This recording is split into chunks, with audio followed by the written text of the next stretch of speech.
Baik, Assalamualaikum warahmatullahi wabarakatuh.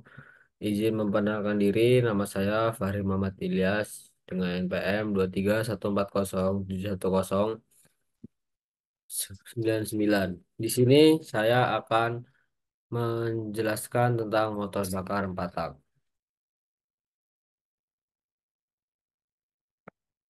Pengenalan motor bakar 4 tak bensin. Pengertiannya, motor bakar 4 tak bensin adalah mesin pembakaran internal yang menggunakan bensin dan bekerja dengan 4 langkah berbeda dalam satu siklus kerja. Setiap siklus terdiri dari langkah hisap, kompresi, pembakaran, dan buang. Fakta penting, banyak digunakan pada kendaraan bermotor seperti mobil dan sepeda motor. Dikenal karena efisiensi bahan bakar dan performa yang lebih halus dibandingkan mesin 2 tak. Langkah-langkah 4 tak. Tahap satu, langkah hisap. Prosesnya, piston bergerak turun dari titik mati atas, kemudian katup masuk terbuka atau yang biasa disebut dengan klep, dan campuran udara dan bahan bakar masuk ke dalam silinder dari karburator atau injektor. Ciri khasnya, langkah ini hanya melibatkan hisap udara bahan bakar tanpa terjadi pembakaran. Tahap 2, langkah kompresi. Prosesnya, piston bergerak naik ke titik mati atas, mengkompresi campuran udara dan bahan bakar di dalam silinder. Katup masuk dan katup buang tertutup rapat. Ciri khasnya tekanan dan suhu campuran meningkat, mempersiapkan kondisi optimal untuk pembakaran. Tahap 3, langkah pembakaran. Proses ini, saat piston mencapai titik mati atas, busi mempercikan api dan membakar campuran udara bensin. Pembakaran menyebabkan ekspansi gas yang mendorong piston ke bawah, menghasilkan tenaga yang digunakan untuk menggerakkan kendaraan. Ciri khasnya, langkah ini adalah satu-satunya langkah dalam siklus yang menghasilkan tenaga. Langkah 4, yaitu langkah buang. Piston bergerak ke atas, kembali ke titik mati atas. Kemudian katup buang terbuka dan gas sisa pembakaran dikeluarkan dari silinder melalui knalpot. Ciri khasnya, semua gas hasil pembakaran dikeluarkan untuk mempersiapkan silinder pada siklus berikutnya. Lanjut, ini adalah gambar langkah 4 tak. Ini yang pertama, tuh, langkah masuk, piston ke bawah. Kemudian langkah kedua itu langkah kompresi, piston ke atas, katup tertutup. Yang ketiga itu pembakaran. Yang keempat, pembuangan. Ini ada ilustrasi gambar. Lanjut, komponen utama motor 4 tak bensin. Komponen-komponen penting. Pertama ada piston, mengubah tekanan hasil pembakaran menjadi gerakan mekanis. Yang kedua ada katup masuk dan buang yang biasa disebut klep, mengatur aliran campur udara bahan bakar dan gas buang. Yang ketiga ada busi, memercikan api untuk membakar campuran udara bahan bakar. Yang keempat ada crankshaft itu bisa mengubah gerakan naik turun piston menjadi gerakan putar yang menggerakkan roda. Perbandingan motor bakar 2 tak dan 4 tak. Perbedaan utama, efisiensi. Mesin 4 tak lebih efisien dalam konsumsi bahan bakar karena pembakaran yang lebih terkontrol. Umurnya panjang, mesin 4 tak umumnya lebih tahan lama dikarenakan proses pembakaran yang lebih bersih. Kompleksitas, mesin 4 tak lebih kompleks karena memerlukan lebih banyak komponen seperti katup dan busi. Kelebihan motor 4 tak bensin. Keunggulannya, efisiensi bahan bakar. Mesin 4 tak lebih hemat dalam penggunaan bahan bakar dibandingkan mesin 2 tak. Emisi lebih rendah, proses pembakaran lebih bersih, sehingga gas buang lebih sedikit dan ramah lingkungan. Torsi yang lebih merata. Mesin 4 tak memberikan distribusi tenaga yang lebih halus dan merata di setiap putaran mesin. Pengaplikasian umumnya digunakan pada mobil, sepeda motor, mesin kapal, dan generator. Kesimpulannya, untuk motor 4 tak. Motor bakar 4 tak bensin menawarkan keunggulan dalam hal efisiensi bahan bakar, emisi rendah, dan performa yang halus. Dengan siklus yang terdiri dari 4 langkah. Pertama itu hisap, kompresi, pembakaran, dan buang. Mesin ini menghasilkan pembakaran yang lebih sempurna dan efisien, meskipun lebih kompleks dibandingkan mesin 2 tak, motor 4 tak. adalah pilihan ideal untuk kendaraan yang mengutamakan efisiensi dan durabilitas. Sekian dari saya, kurang lebih yang mohon maaf. Wassalamualaikum warahmatullahi wabarakatuh.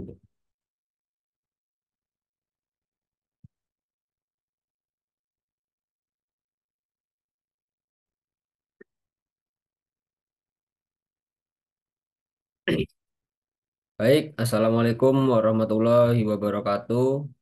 Izin memperkenalkan diri, nama saya Fahri Muhammad Ilyas dengan NPM 231407109 dari TAP C Angkatan 2023. Di sini saya akan menjelaskan tentang motor bakar dua tak bensin.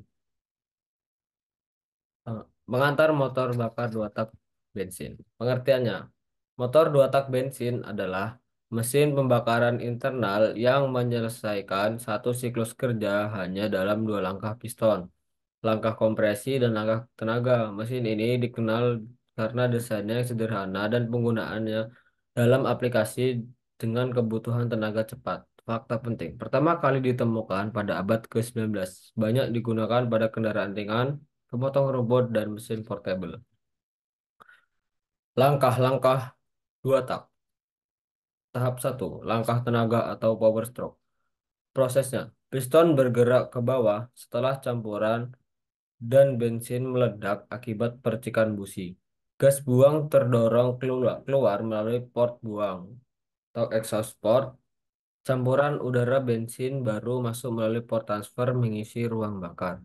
Ciri khasnya, pada langkah ini, tenaga dihasilkan sekaligus gas buang dikeluarkan dan campuran baru dihisap. Sehingga langkah ini lebih padat dan efisien dibandingkan mesin patak. Tahap 2, langkah kompresi. Prosesnya, piston bergerak ke atas menutup port buang dan port transfer.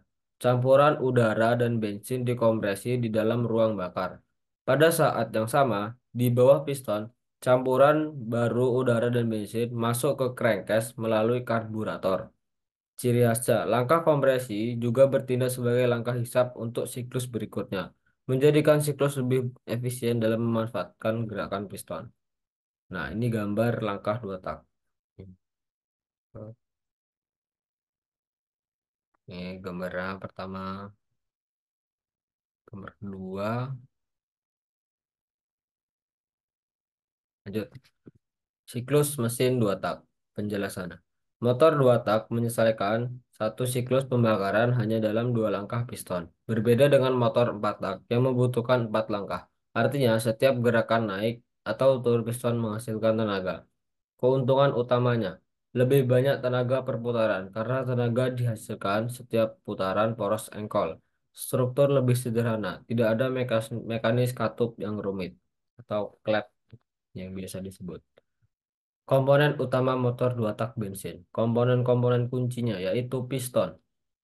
Piston itu bergerak naik turun di dalam silinder. Kemudian crankcase menampung campuran bahan bakar dan udara sebelum dikompresi. Ketiga, karburator untuk mengatur campuran bensin dan udara. Yang empat, port transfer dan exhaust mengatur aliran bahan bakar dan gas buang. Yang terakhir, busi untuk melakukan pembakaran. Nah, ini beberapa gambar komponen dua tak. Ini ada piston, ada karbu, ini ada portnya, ini busi. Lanjut, kelebihan motor dua tak bensin. Keunggulan, desain ringkas, mesin dua tak lebih sederhana dan memiliki komponen yang lebih sedikit. Tenaga cepat, setiap gerakan piston menghasilkan tenaga membuat respon mesin lebih cepat dibandingkan motor empat tak. Bobot lebih ringan, cocok untuk aplikasi portable atau kendaraan ringan seperti sepeda motor dan alat-alat perkebunan.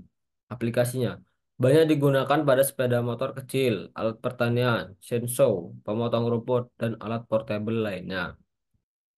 Kekurangan atau kelemahan motor dua tak bensin. Kelemahan utamanya yaitu efisiensi rendah. Pembakaran yang tidak sempurna menyebabkan konsumsi bahan bakar lebih boros. Nah, itu ada, kemudian ada emisi gas buang tinggi.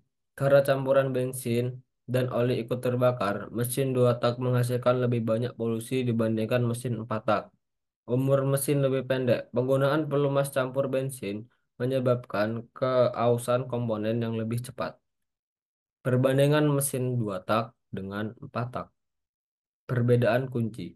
Mekanisme sederhana versus kompleks. Mesin 2 tak tidak menggunakan katup dan lebih sederhana dalam desain. Torsi dan tenaga.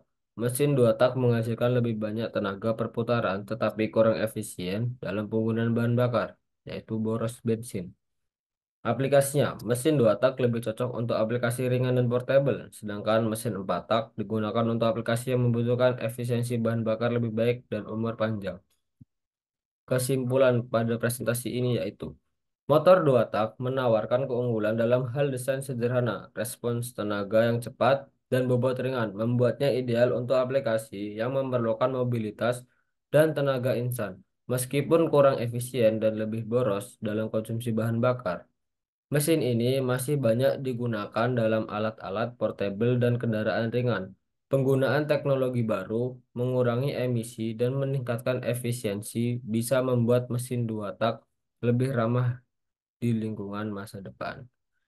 Sekian dari saya. Wassalamualaikum warahmatullahi wabarakatuh.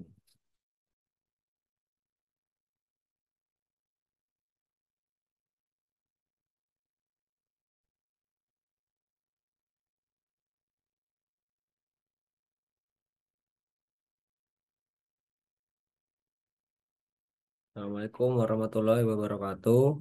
Izin memperkenalkan diri, nama saya Fahri Muhammad Ilyas dengan NPM 231407109 dari tab C angkatan 2023. Di sini saya akan menjelaskan motor bakar 4 tak solar. Pertama, pengenalan motor bakar 4 tak solar. Pengertiannya, motor diesel 4 tak adalah mesin pembakaran internal yang menggunakan bahan bakar solar. Mesin ini bekerja melalui 4 langkah dalam satu siklus kerja, yaitu hisap, kompresi, pembakaran, dan buang. Prinsip dasar, mesin ini menggunakan udara yang dikompresi sehingga suhunya sangat tinggi.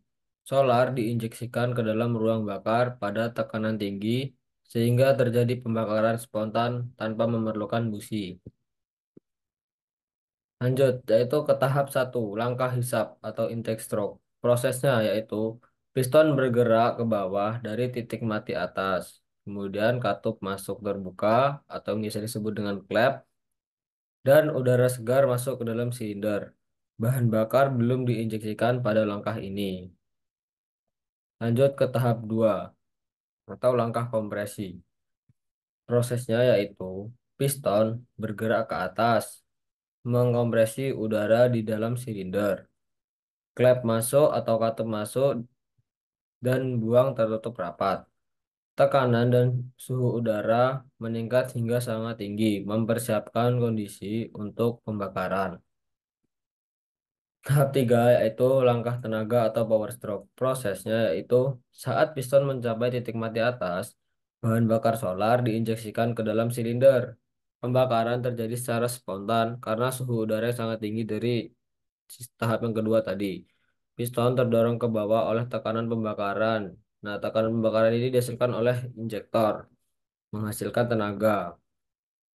Tahap 4 langkah buang atau exhaust stroke. Proses ini terjadi, piston bergerak kembali ke atas, katup buang terbuka atau klep buang terbuka, mengeluarkan gas hasil pembakaran dari dalam silinder, dan siklus berulang kembali dari langkah hisap. Nah, proses ini nih pembuangan asap mobil biasanya. Lanjut, ini adalah gambar langkah-langkahnya. Ada sedikit videonya tuh. Nah, yang pertama ini langkah hisap kan. Yang kedua dia dikompresi. Yang ketiga tuh ada ledakannya dari injektornya. Yang keempat tuh langkah buang. Ini ada videonya.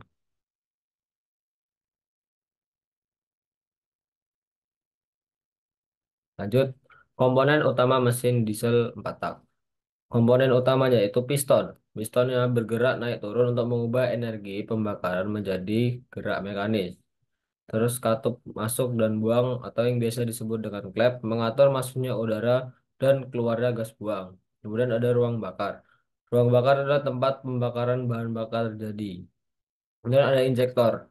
Injektor ini menginjeksikan solar ke dalam silinder. Ya, biasanya injektor ini busi lah pada motor motor 4 tak bensin dan motor 2 tak.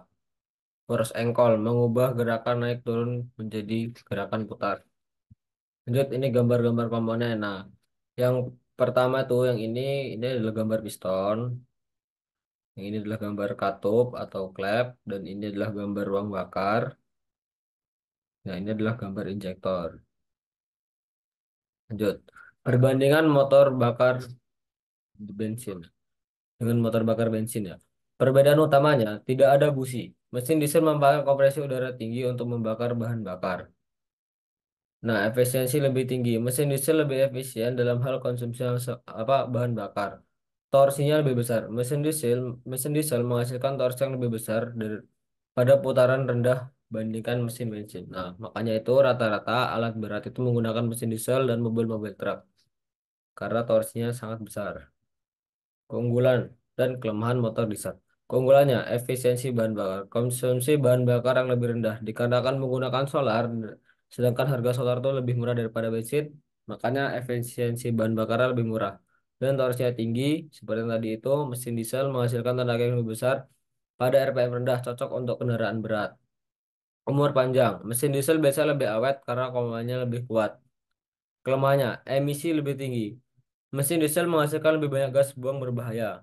Kebisingan, mesin diesel cenderung lebih berisik dibandingkan mesin bensin. Biaya produksi tinggi. Harga produksi dan perawatan mesin diesel lebih mahal. Lanjut kesimpulannya. Kesimpulannya, motor motor bakar 4 tak solar merupakan teknologi yang efisien dan cocok untuk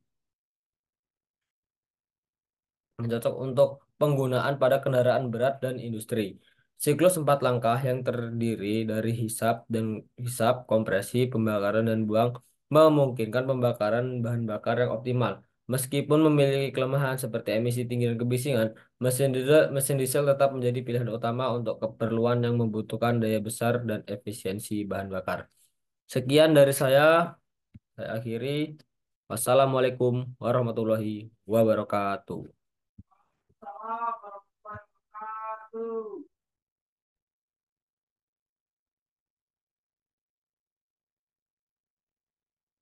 Assalamualaikum warahmatullahi wabarakatuh.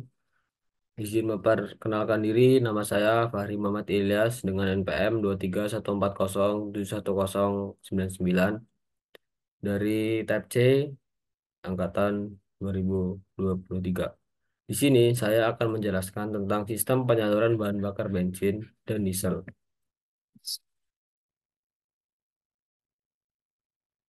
Pengenalan sistem penyaluran bahan bakar. Sistem penyaluran bahan bakar adalah mekanisme yang mengalirkan bahan bakar dari tangki ke mesin untuk proses pembakaran. Sistem ini penting untuk memastikan pembakaran optimal dan efisiensi mesin, baik pada mesin berbahan bakar bensin maupun diesel. Tujuannya menyediakan campuran udara dan bahan bakar yang tepat, kemudian mengatur volume dan tekanan bahan bakar. Sistem penyaluran bahan bakar pada mesin bensin. Prinsip kerjanya, sistem bahan bakar bensin umumnya menggunakan sistem injeksi atau karburator. Bahan bakar bensin disalurkan dan dicampur dengan udara untuk dibakar di ruang bakar pada mesin injeksi modern. Kontrol campuran dilakukan secara elektronik melalui ECU, Engine Control Unit. Komponen-komponennya yaitu tangki bahan bakar untuk menyimpan bensin, pompa bahan bakar untuk membawa bensin dari tangki ke mesin, injektor atau karbu itu menyemprotkan atau mencampur bensin dengan udara, terakhir filter bahan bakar untuk menyaring kotoran dari bensin. Ini adalah gambaran dari komponen-komponennya. Itu ada tangki, kemudian ada apa namanya pompa bahan bakar, ini ada injektornya, ini ada karbu. Lanjut, sistem injeksi bensin atau elektronik fuel injection. Cara kerja EVI. Injektor menyemprotkan bensin ke dalam intake manifold atau langsung ke ruang bakar. Kemudian ECU mengontrol waktu dan volume penyemprotan bahan bakar berdasarkan sensor seperti sensor oksigen, map, throttle position. Sensor mengukur berbagai parameter seperti tekanan udara, suhu, dan kecepatan mesin untuk memastikan campuran udara dan bahan bakar yang ideal. Keunggulan EV, efisiensi bahan bakar yang lebih baik, respon throttle yang lebih cepat, dan emisi gas buang yang lebih rendah. Sistem penyaluran bahan bakar pada mesin diesel. Prinsip kerja. Pada mesin diesel, bahan bakar disalurkan langsung ke ruang bakar di akhir langkah kompresi. Sistem ini bekerja pada tekanan sangat tinggi karena bahan bakar diesel harus diinjeksi dalam bentuk semprotan yang halus untuk pembakaran yang optimal. Mesin diesel menggunakan pompa injeksi dan injektor tekanan tinggi untuk menyuplai bahan bakar. Komponen-komponen utamanya yaitu pompa injeksi yang berfungsi untuk memompa bahan bakar diesel ke injektor dengan tekanan tinggi. Terus ada injektor tekanan tinggi menyemprotkan diesel langsung ke dalam ruang bakar. Kemudian ada tangki bahan bakar untuk menyimpan bahan bakar diesel. Terus ada filter bahan bakar untuk menyaring bahan bakar kontaminan. Ini merupakan beberapa gambar komponen. Di sini ada injektor, ini tangki, ini ada filter bensinnya, ini ada injektor tekanan tinggi. Lanjut, sistem common rail pada mesin diesel. Cara kerja common rail. Common rail, tangki tekanan tinggi yang menyimpan bahan bakar diesel sebelum disalurkan ke injektor. Injektor itu menyemprotkan bahan bakar diesel dengan tekanan tinggi langsung ke ruang bakar. ECU mengontrol waktu dan volume penyemprotan untuk memastikan efisiensi bahan pembakaran. Sensor memantau tekanan dan bahan bakar kondisi mesin untuk menyesuaikan injeksi bahan bakar. Keunggulan common rail, pembakaran yang lebih efisien, emisi yang lebih rendah, dan tenaga mesin yang lebih besar. Perbandingan sistem penyaluran bahan bakar bensin dan diesel. Perbedaan utama, tekanan bahan bakar. Bensin itu tekanannya lebih rendah, sedangkan diesel tekanan sangat tinggi, terutama pada sistem common rail. Campuran udara dan bahan bakar. Kalau bensin itu udara dan bahan bakar dicampur sebelum masuk ruang bakar. Tetapi diesel itu udara dikompresi terlebih dahulu, baru kemudian bahan bakar diinjeksi. Kemudian kontrol emisi. Mesin bensin umumnya lebih ramah lingkungan dengan emisi gas buang yang lebih bersih. Sedangkan mesin diesel menggunakan teknologi seperti EGR dan filter partikel laser untuk mengurangi emisi. Keunggulan sistem penyaluran bahan bakar bensin. Keunggulannya, responnya lebih cepat. Mesin bensin memiliki akselerasi yang lebih responsif. Sistem lebih sederhana. Komponen dan tekanan lebih rendah dibandingkan diesel. Operasi yang lebih halus. Mesin bensin cenderung bekerja lebih halus dengan sedikit getaran. Keunggulan sistem penyaluran bahan bakar diesel. Keunggulannya, efisiensi bahan bakar. Mesin diesel lebih efisiensi dalam mengubah energi bahan bakar menjadi tenaga. Torsinya tinggi. Diesel menghasilkan torsi yang lebih besar pada kecepatan rendah. Daya tahan tinggi. Mesin diesel umumnya tahan lebih lama karena dibangun untuk menangani tekanan tinggi. Kesimpulannya, sistem penyaluran bahan bakar pada mesin bensin dan diesel memiliki perbedaan signifikan dalam hal tekanan, cara kerja, dan komponen yang digunakan. Mesin bensin umumnya lebih halus dan responsif, sementara mesin diesel lebih efisien dan kuat. Pemilihan antara bensin atau diesel bergantung pada kebutuhan aplikasi, efisiensi bahan bakar, dan performa. Sekian dari saya, kurang lebihnya saya mohon maaf. Saya akhiri. Wassalamualaikum warahmatullahi wabarakatuh.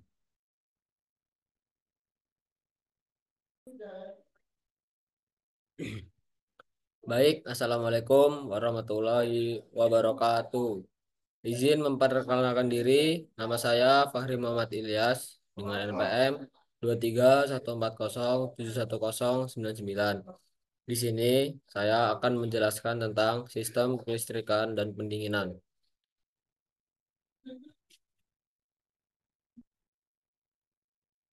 Pendahuluannya, sistem kelistrikan dan sistem pendinginan adalah dua elemen penting pada kendaraan bermotor. Sistem kelistrikan memungkinkan motor beroperasi dengan benar, memberikan daya ke komponen seperti starter, lampu, dan klakson. Sistem pendinginan menjaga mesin tetap pada suhu optimal. mencegah overheating dan kerusakan. Tanpa kedua sistem ini, kinerja motor akan terganggu dan potensi kerusakan meningkat. Sistem kelistrikan motor. Definisi. Sistem kelistrikan pada motor adalah rangkaian komponen yang bekerja bersama untuk mendistribusikan listrik ke berbagai bagian motor agar berfungsi optimal. Fungsi utamanya yaitu menyalakan mesin melalui starter motor, menyuplai energi ke perangkat listrik lain seperti lampu, klakson, indikator, dan lainnya. Mengisi ulang daya aki, menjaga agar daya tetap tersedia saat motor berjalan. Komponen sistem kelistrikan. Pertama ada aki, sebagai penyimpanan energi listrik yang menyediakan daya awal untuk menyalakan motor dan sistem lainnya. Perawatannya yaitu rutin cek tegangan aki dan isi ulang jika perlu. Alternator. Mengubah energi mekanis dari mesin menjadi listrik untuk mengisi ulang aki selama mesin beroperasi. Perawatan. Cek tegangan output alternator untuk memastikan fungsi dengan baik. Starter motor. Motor listrik yang membantu menghidupkan mesin kendaraan. Perawatannya, pastikan tidak ada masalah pada sambungan atau keausan komponen. Fuse atau sekring. Perlindungan sistem listrik terhadap lonjakan arus yang bisa menyebabkan kerusakan. Perawatannya ganti jika sekring putus. Wiring atau kabel-kabel. Menyambungkan semua komponen kelistrikan satu sama lain. Perawatannya pastikan tidak ada kabel yang putus atau terbakar. Lanjut, cara kerja sistem kelistrikan. Sumber daya. Saat kunci motor diputar, aki menyediakan daya untuk menghidupkan sistem starter. Starter motor bekerja. Starter mesin agar memulai beroperasi. Alternator mengisi aki. Setelah mesin hidup, alternator mengambil alih dan mengisi ulang aki untuk menjaga suplai listrik. Distribusi listrik. Listrik dialirkan ke berbagai komponen seperti lampu, sistem, pengapian, dan perangkat elektronik lainnya. Tipe-tipe sistem pendinginan. Pendinginan udara menggunakan sirip-sirip pada blok mesin untuk membantu disipasi panas ke udara sekitar. Biasanya digunakan pada motor kecil atau motor dengan performa rendah. Keunggulannya yaitu simpel, murah, dan tidak memerlukan banyak perawatan. Pendinginan cairan menggunakan cairan pendingin yang mengalir melalui saluran di dalam mesin untuk menyerap panas yang kemudian dilepaskan di radiator. Cocok untuk motor besar dan berperforma tinggi karena lebih efektif dalam menjaga suhu mesin. Perawatannya memerlukan pengecekan dan penggantian cairan pendingin secara berkala. Komponen sistem pendinginan cairan. Ada radiator berfungsi untuk melepaskan panas yang diserap cairan pendingin ke udara luar. Perawatannya, bersihkan sirip-sirip radiator secara berkala dan pastikan tidak ada kebocoran. Kedua ada water pump atau pompa air, mengalirkan cairan pendingin ke seluruh sistem. Perawatannya, cek apakah ada kebocoran pada pompa dan pastikan bekerja dengan baik. Kemudian ada termostat, komponen yang mengatur kapan cairan pendingin mulai mengalir berdasarkan suhu mesin. Perawatannya pastikan termostat berfungsi dengan baik. Ganti jika sudah tidak responsif. Fan atau kipas membantu pendinginan radiator dengan cara menghidupkan udara ke radiator saat suhu mesin sangat tinggi. Perawatannya pastikan kipas berputar dengan baik dan bersihkan dari kotoran. Cara kerja sistem pendinginan. Cara cairan pendingin dipompa melalui saluran di dalam mesin untuk menyerap panas. Cairan tersebut kemudian mengalir menuju radiator, di mana panas dilepaskan ke udara luar melalui sirip-sirip radiator. Termostat mengatur kapan cairan mulai dialirkan untuk menjaga suhu mesin tetap optimal. Kipas atau fan pada sistem pendinginan cairan membantu mendinginkan radiator saat suhu mesin terlalu tinggi atau motor berhenti lama di lalu lintas. Perawatan kelistrikan dan pendinginan. Sistem kelistrikan. Periksa kondisi dan tegangan aki secara berkala. Dua, ganti sekring yang putus segera dan pastikan semua koneksi kabel dalam kondisi baik. Tiga, periksa alternator dan starter secara berkala untuk memastikan keduanya bekerja dengan baik. Sistem pendinginan. Ganti cairan radiator sesuai jadwal yang direkomendasikan pabrikan. Dua, radiator, pompa air, dan termostat secara berkala untuk menghindari kebocoran atau kerusakan. Tiga, pastikan kipas radiator berfungsi dengan baik, terutama pada motor yang sering digunakan. Kesimpulan, sistem kelistrikan dan pendinginan sangat krusial dalam menjaga performa motor. Perawatan yang tepat pada kedua sistem ini akan memperpanjang umur mesin dan mencegah kerusakan serius. Pemahaman cara kerja dan fungsinya membantu pengguna motor untuk lebih peduli dan waspada terhadap tanda-tanda kerusakan dini. Sekian dari saya, kurang lebihnya mohon maaf. Saya akhiri. Wassalamualaikum warahmatullahi wabarakatuh.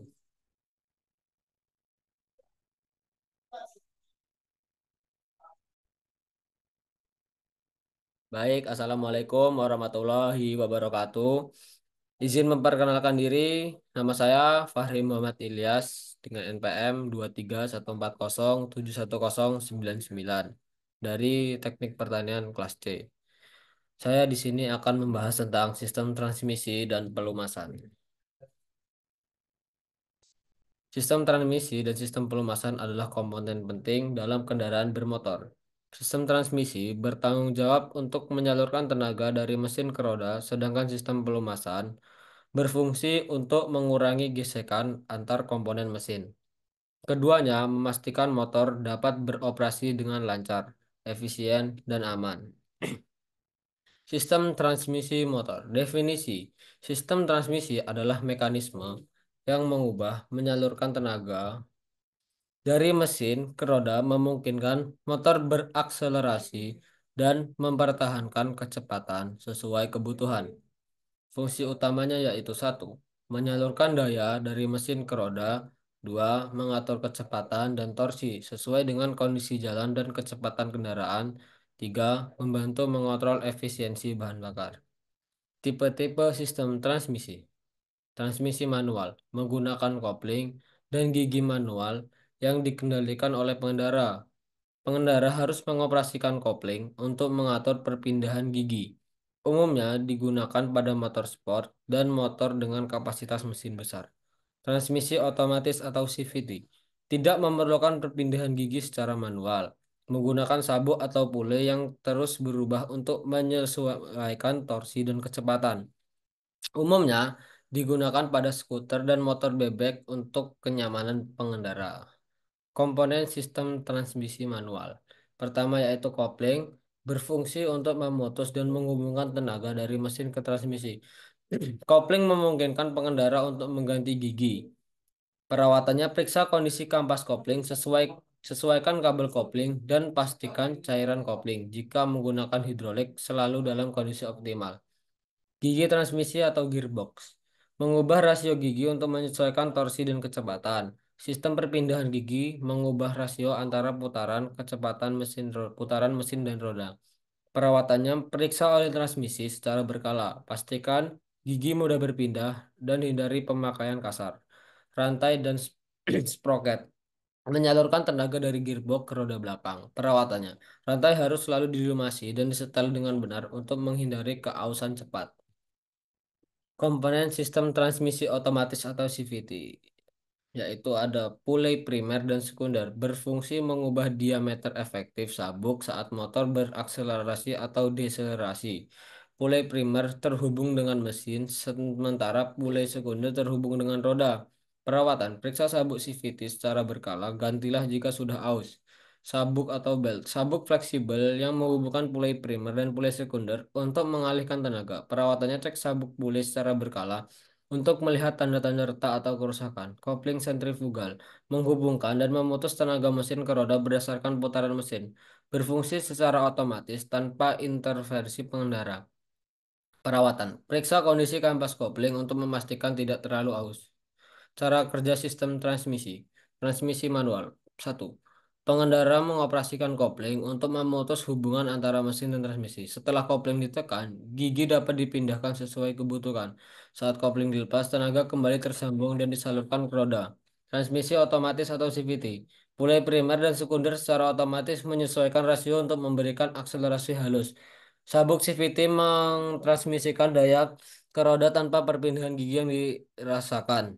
Kopling sentrifugal mengatur aliran tenaga ke roda berdasarkan kecepatan mesin. Sistem pelumasan motor. Sistem pelumasan berfungsi untuk mengurangi gesekan antar komponen mesin yang bergerak, menjaga mesin tetap dingin dan mencegah keausan berlebih. Fungsi utamanya melindungi komponen mesin dari keausan dan gesekan, menjaga suhu mesin tetap terkendali dengan menyerap dan memindahkan panas, membersihkan komponen mesin dari kotoran dan partikel yang dapat merusak. Tipe-tipe sistem pelumasan. Pelumasan basah atau wet stamp. Oli disimpan di bak oli yang terletak di bawah mesin. Pompa oli akan mengalirkan oli ke seluruh komponen mesin dan kemudian kembali ke bak oli. Digunakan pada kebanyakan motor karena lebih simpel. Pelumasan kering atau dry sump. Oli disimpan di tangki terpisah, bukan di bak mesin. Sistem ini menggunakan dua pompa oli, satu untuk mengalirkan oli ke mesin dan satu untuk memonta oli kembali ke tangki. Umumnya digunakan pada motor berperforma tinggi atau balap. Komponen sistem pelumasan yaitu ada oli mesin, cairan pelumas utama yang mengalir di dalam mesin untuk melumasi bagian-bagian yang bergerak. Perawatannya ganti oli secara berkala sesuai rekomendasi pabrikan. Pompa oli mengalirkan oli ke seluruh bagian mesin. Perawatan periksa tekanan oli dan pastikan pompa oli berfungsi dengan baik. Filter oli menyaring kotoran dan partikel kecil yang ada dalam oli sebelum didistribusikan ke mesin. Perawatan, ganti filter oli saat mengganti oli mesin untuk menjaga kualitas pelumasan. Cara kerja sistem pelumasan. Oli disedot dari bak oli atau tangki oleh pompa oli. Pompa oli mengalirkan oli ke seluruh komponen mesin yang memerlukan pelumasan, seperti piston, poros engkol, dan crankshaft.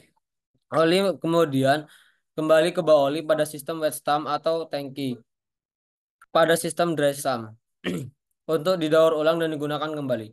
Filter oli bekerja untuk menyaring kotoran dan menjaga agar oli tetap bersih. Perawatan sistem transmisi dan pelumasan. Sistem transmisi.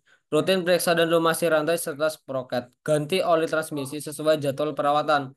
Cek kopling untuk memastikan tidak ada slip atau kerusakan. Sistem pelumasan. Ganti oli mesin secara berkala. Pastikan filter oli diganti sesuai jadwal. Tiga, periksa tekanan oli dan cek kebocoran di sekitar komponen mesin.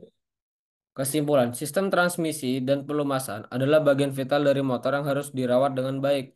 Transmisi membantu motor berakselerasi dan mempertahankan kecepatan, sementara pelumasan menjaga agar mesin tetap dingin dan bebas dari gesekan berlebih. Pemahaman dan perawatan yang baik akan memperpanjang umur motor dan meningkatkan kinerjanya. Sekian dari saya, kurang lebih mohon maaf. Saya akhiri. Wassalamualaikum warahmatullahi wabarakatuh.